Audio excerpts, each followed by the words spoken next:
खबर चमोली जिले की है, जहां आयोजित अनुसूचित जाति जनजाति शिक्षक संगठन उत्तराखंड का त्रिवार्षिक अधिवेशन नई प्रांतीय कार्यकारिणी के गठन के साथ संपन्न हुआ।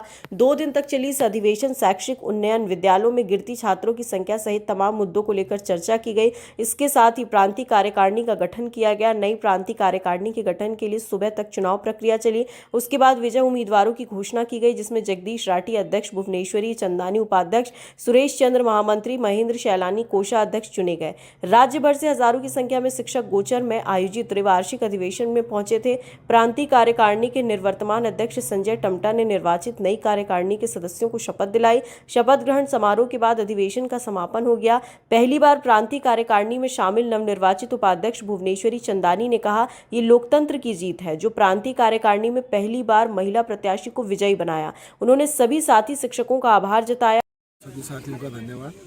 पूरे उत्तराखंड में हमारे शिक्षक एसोसिएशन, अनुसूचित जाति जनजाति शिक्षक एसोसिएशन के जितने भी साथियों ने हम पे भरोसा किया है, पहले उस सबका आभार और धन्यवाद। और नई ऊर्जा के साथ मैं आगे काम करूंगा। और इसमें सर्वप्रथम हमने ये प्राथमिकता में रखा हुआ है कि हम शीघ्र ही पहले मुख्यमंत्री जी से मिलेंगे और अपनी जो अंतरमंडलीय ट्रांसफर की जो हमारी पॉलिसी है प्राथमिक स्तर पर, उसके संबंध में पहले मिलना है और इरशाद हुसैन आयोग की रिपोर्ट शीघ्र ही सार्वजनिक करवाई जानी है। नहीं तो उसको लेकर एक बड़ा आंदोलन हम करेंगे। धन्यवाद। ये एक बहुत ही सुखद पल है SC/ST शिक्षक एसोसिएशन के लिए कि महिलाएं प्रांतीय कार्यकारिणी में, जिला कार्यकाल खंड स्तर की कार्यकारिणी में और मंडल कार्यकारिणी में होती थी, लेकिन वो सभी मनोनीत होती थी और जिनका सिर्फ मैं समझती हूँ कि विशेष तौर से खाना पूर्ति के लिए होती थी। पहली बार मैंने सोचा कि क्यों ना, ये लोकतंत्र है और भारत को आज़ाद हुए बहुत समय हो गया है, तो महिलाओं को भी पहल करनी चाहिए और मुझे खुले निर्वाचन में भाग लेना चाहिए।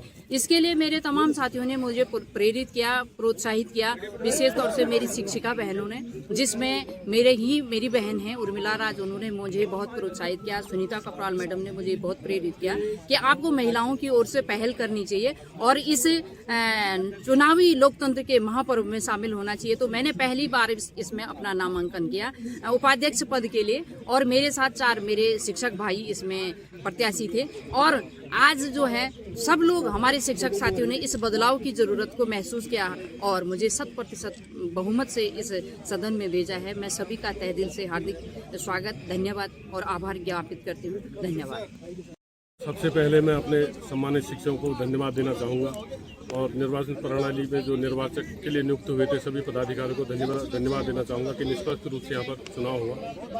तो जैसा कि आपका सवाल है कि शिक्षकों के क्या मुद्दे रहेंगे और क्या आप करने वाले हैं। हमारे शिक्षकों की तमाम समस्याएं हैं। सुगम दुर्गम की समस्या है, विद्यालयों की कोटीकरण की समस्या है, छात्रवृत्ति की समस्या है और सबसे बड़ी समस्या तो SIR की है, जो सरकार ने इस प्रकार थोप दिया कि जो शिक्षकों को पठन पाठन से विमुख कर रहा है और उसमें इतने परेशान हमारे शिक्षक हो चुके हैं। और इसी प्रकार से अंतरमंडलीय स्थानांतरण की बात करूं या जनपदीय स्थानांतरण की बात करूं, कई सारी समस्याएं हमारे कल शिक्षा उन्नयन गोष्ठी में आई थी और जिनका हम पूरे